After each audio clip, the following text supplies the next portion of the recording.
جب عورتیں مرد کی تمام خواہشات شادی سے پہلے پوری کر دیں گی تو مرد کو نکاح کی کیا ضرورت پھر؟ اور جب مرد عورت کے دامن کو داغدار کریں گے تو ان کے حصے میں پاک دامن عورت کیسے آئے گی؟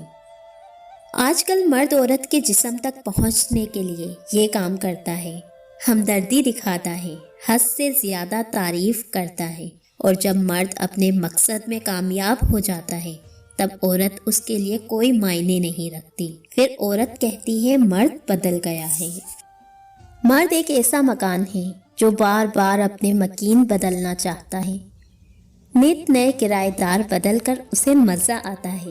وہ پرانے لوگوں سے جلدی بیزار ہو جاتا ہے، مگر عورت ایک ایسا مکان ہے جو زندگی میں صرف ایک بار آباد ہوتا ہے، ایک ہی بار مکین آتا ہے اور اس میں سما جاتا ہے۔ اگر وہ پہلا مکین چھوڑ کر چل دے تو عورت اپنی مرضی سے آسیب زدہ مکان بن جاتی ہے تاکہ کبھی کوئی دوسرا اس کے اندر قدم نہ رکھ سکے۔